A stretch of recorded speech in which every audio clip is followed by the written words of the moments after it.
What's going on YouTube? It's Filthy and we're back with another video. Today we're on day 12 of the $1 a day raid. Brand new account, 12 days old, and we have reached 37. Just a little bit of a progress update today. Obviously you can see there on the daily logins we did get our delicious Void Shard. We popped it and we didn't really do too well. It's not a terrible champ, but it's not one that's going to be immediately very helpful for us. It is veteran. What this dude has got going for him is he is defense based. We also don't have any orcs. He's void obviously, so he's not weak against any particular affinity. He has the big version 50% decreased attack on his A1, which is decent. It does hit twice as well. Based off his defense. If we put books into the dude, we can get this up to 50%, probably 55 with masteries, which is not too bad for an A1 attack down. So, you know, pretty decent skill. We could potentially use him in Clan Boss, but obviously we've kind of got Tyrell doing that job for us, because his A1 is very similar, you know, 45% chance of placing a big version of decreased attack. So I guess maybe between the two of them, they would have it covered. So that is somebody potentially to build just for his A1. His A2 will place a 30% crit rate on all allies for 3 turns if he kills somebody. It says damage inflicted proportional to defense. Bit of a weird kit because it says it's based on defense and attack. You're obviously not going to build them out with attack, so very situational. Really unlikely that this is actually going to proc, but I guess going through dungeon waves he might get the final killing blow with this. If you were playing with him in arena, then perhaps you could use this skill at the right time and get 30% increased crit rate. He's got an AoE on his A3, quite a good one actually. 50% chance of block buffs. We can get that up to 60%. So again, maybe 65 with masteries. Damage is increased according to his max HP. So defense and HP. So you pump this guy full of defense, full of HP, and then he's got a decent chance of blocking buffs. So, you know, as a unit to use progressing through the dungeons, probably not too bad. Again, the downside with him, just from our accounts at the moment, is we've already got block buffs on Ugo, which, you know, at some point we should have 100% chance and a 3-turn cooldown. Plus, you know, she's got the revive, she's got the heal, she's got the leech, and just probably going to be a better champion. But, you know, against force enemies, you know, she will be weak. So, you know, it's a potential. Veteran does also have an aura, speed, and dungeons 15%. Again, you know, not wanting to bash this guy too much, but I think we've already got speed, aura, and dungeons 16% on Heiress. So again, we can't really use her on a green type scenario. She'll get hammered by green enemies. But basically, the guy's kit is decent. You know, you chuck it all together, I think this is quite a decent little kit for a rare. Probably a very good kit for a rare, in fact. But all of these elements we've actually got somewhere else. So it's always a question when you get a new champion like this: are you going to build them out? Or are you not going to build them out? You know, I mean, eventually he'll probably go to 40 or 50 because he's going to be good for faction wars with the block buffs. He's going to be good for faction wars with the decreased A1 for bosses. You know, the crit rate, he's probably going to be okay, but there's no rush at the moment.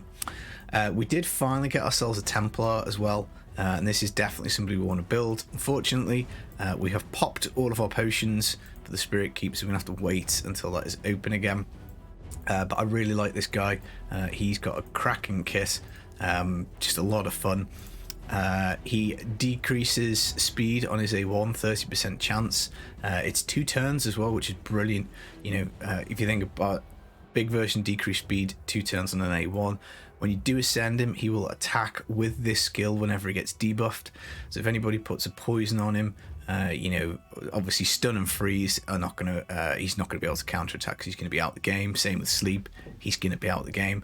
But anything else, you know, weaken, decrease defense, poison, big, small, anything like that, he'll come back and he'll slap and put decreased speed on, hopefully.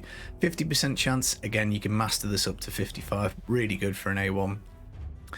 His A2 is actually cracking for Fire Knight because it's a 4-hitter, so getting that shield down for Fire Knight is very important. 25% chance of placing a provoke. We can book this up to 50%, so not massively reliable, but still, you know, you can get a little bit of crowd control off him. He also places block damage on himself for 1 turn, and he is defense based, so these moves come on defense. So he's only got 2 skills, which is good. So he is a candidate, I guess, for a reflex set. He also has an aura. Ally resist in arena battles by 50, so he's decent. Initially I was going to build him on a frost set just because he does have the provoke, but then if you think about it, every 3 turns you've got a 50-50 chance, so that's like 2 provokes, you know, maybe just under, because obviously you might weak hit or you might just not land your debuff. So 2 provokes every 3 turns, that's probably not worthwhile doing.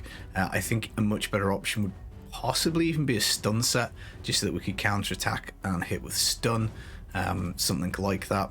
I've got him in lifesteal gear. Again, we're going to try and use him in the campaign if we can get him up to 50, because obviously we can book this guy out for free by running the campaign and getting copies of him, and you know, realistically green is difficult, so spirit is quite difficult.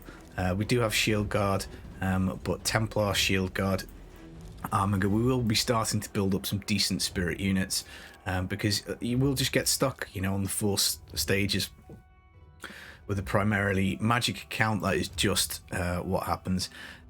This is a great deal, 2 sacred shards for $15. I was really tempted to pick this up. We've only got $5 left this month, but I was thinking about dipping into next month for $10. But I think realistically we don't want to be doing that. It's just bad practice. If we're going to say $30 a month, it's $30 a month. But you know, 2 epics out of here. We do also at the moment have double chances on the legendaries, 12%. So it would have been a good deal to pick up, but sadly we are spent up. Mine was at level 3, I think we covered that last video. Guardian Ring, I've gone for the 3rd slot here. I will be going for the 4th and 5th immediately. That's where the gems are going to go, just because we can cook champions whilst we're not playing, and that is going to pay big dividends in the long run. We've got Clan Boss chest open. I still can't guarantee normal 2 key. Most of the time we can, it just depends totally on Geomancer landing his like HP burn. So if we can get some more books into him, then that would be better, because if we could manage to keep the team alive long enough, you know, doing normal with 1 key would be obviously be brilliant. Then we can move on to up to hard. Obviously if you can start dropping the top hard chest, you just get much more chance of getting void shards, ancient shards, books, more potions and better gear. But I mean, realistically, Clan Boss probably doesn't get exciting until you get to Nightmare, because that's when you get sacreds. But yeah, what are we going to do champ wise? I'm honestly in a little bit of a quandary as to what to do. I'm thinking about it a little bit. If we look at it, we have got 1 4-star chicken in the vault. We have got ourselves a couple more level 30s that we don't want. Hellborn Sprite's kit's terrible, we don't want her. We've got this dude, he's going to be pretty soon at 30, Slicer, and I think that's it. Is there another one? Well, yeah, we've got this Battle Sisters halfway through, so we've nearly got the 3 stars to 30 to make 4-star chickens. Who to go for next? Honestly, I think I'm probably going to pick Kayle or Frozen Banshee. Frozen Banshee needs her books finishing, because without this poison sensitivity on a 3-turn cooldown, she's not that useful. We also need the 100% chance to land the poisons. Either of these 2 would be poisoners, which would be great for Dragon. We have just about managed to get onto the Dragon stage that we want to be on, which is the Spirit stage 11, because this will guarantee 4 and 5-star pieces. I have beat the Force one. It's really dicey. Again, we just don't have the Spirit champions to beat that consistently. But if we did pull somebody decent who poisoned, you know, or somebody who was really good at support, then perhaps we could start running stage 10. But stage 11 at the moment, the poisoners just don't have enough accuracy to land the debuffs consistently. They don't have the toughness. Now, I think probably what we're going to do, we need to re-gear Kayle, because his gear is terrible. He needs to go in lifesteal. Frozen Banshee I have built out in lifesteal on the basis that I'm probably going to use her, as she's a better poisoner than Kayle just about, and Kayle makes a bit more sense to just use maybe generally in the arena. We could use both of them in Dragon. It's not a terrible shout. You know, you should be covered for poison if you do stick both of them in. But it's probably going to be one of them, which is a bit of a shame because I would love to get Ugo up to 50. Again, get her built, get her up to 50 because the revive with the 50% HP, 50% turn meter is pretty good. So it's between those three. Honestly, every 10 minutes I change my mind. 1 minute it's going to be Kayle because I think, well, we'll then put him as a nuker once we do Frozen Banshee. Then I think, well, Frozen Banshee's the better poisoner, but then she hasn't got any books. And then, you know, maybe it should be Ugo because her kit's the best and she's the best champion out of those three. So, I don't know. Quite a fan of Husk. Been enjoying playing with him. But yeah, other than that, we're just going to grind a little bit more food. Get some more copies of Templar to rank him up. Build out our Faction Guardian ring, which we've already got one copy of him because it's like London buses, you know, you wait ages for one and then two come along. If we can build this house, accuracy, defense, speed, that would be handy because Sacred Order, I think if we have a quick look see at the index, I've got some good champs. You know, there's a few rares in there that we're currently using. You know, Penitent on the defense, again helping us with red affinity. We might well food her or use her for one of the fusions, but at the moment she's defense based, really high defense, so we do have her currently.